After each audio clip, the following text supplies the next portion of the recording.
I did enjoy the Okay, movie. good, Yeah, good, all absolutely. It's my cup of tea, man. I love you, and I love sci-fi. So it's All right, great. beautiful.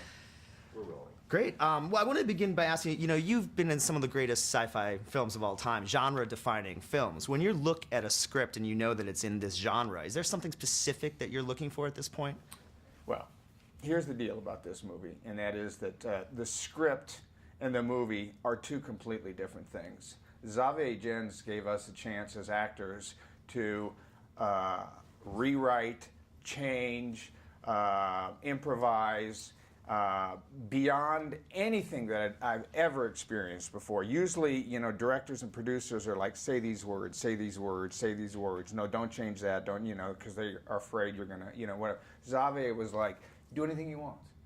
Improv anything you want. If you want to write a scene, if I like it, I'll put it in, So it was an experience from an actor's standpoint like I've never had before. We also shot it in sequence, okay? So we were able to take a story, and because of the improvisation, all of a sudden it would move off in a different direction than what the original script kind of was. And Xavier wasn't afraid to let it go that way. And then it would gradually get pulled back. I mean, we knew sooner or later the person that was going to get out was going to get out. Right. But there was so much improvisation that went on. And there was so much writing that went on. I mean, my character in the film, I don't think there was a line in the script, the original script, that I say in the movie. I basically kind of wrote that character along with a writer we had working with us.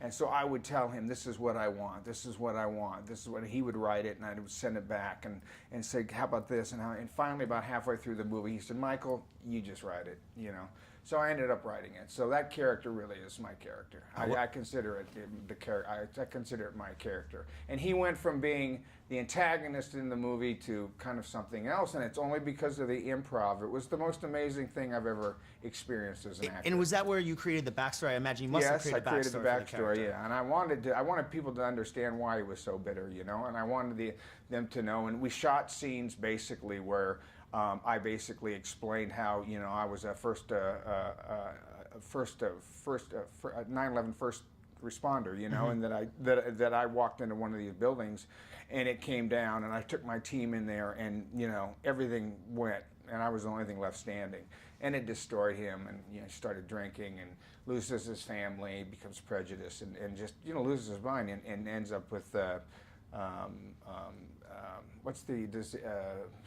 guys come back from the war with post-traumatic stress disorder, yeah, and that's basically what he's living with, and that's what happened to him, I mean, he was a hero at one point, and so yeah, I came up with that, and then Xavier let me do it, he just and we shot scenes, and he didn't use the scenes, but I think there's enough left in there that you get the feeling that. As an actor, is it comforting or is it tedious to be on the same set for the entire project? This set was never comforting. It was nasty. A lot of the actors hated each other, really hated each other, and so really got into character. Well, yeah. I mean, it got nasty. I've never been on a set before. People say, "Hey, what's it like to work with Jim Cameron, Billy Friedkin, Michael Biehn, Val Kilmer," and it's all, these guys are pussycats compared to what happened on this set. There were some real nasty feelings between the actors on the set. Now, Mickey was a character who was kind of off on his own. I wasn't really involved in it. I was just like, hey, guys, come on, let's I mean, there were times that I thought that there were going to be fist fights in that movie. Wow. I mean, it was nasty. So the divide got real. They took it back to the hotel, too. They took it back to the hotel. Wow. And they hated each other. Hated each other. Well, whatever they did, it works well for the film. Yeah. Thanks so much, Michael. You're welcome. Pleasure meeting you. Thank you so much. All right.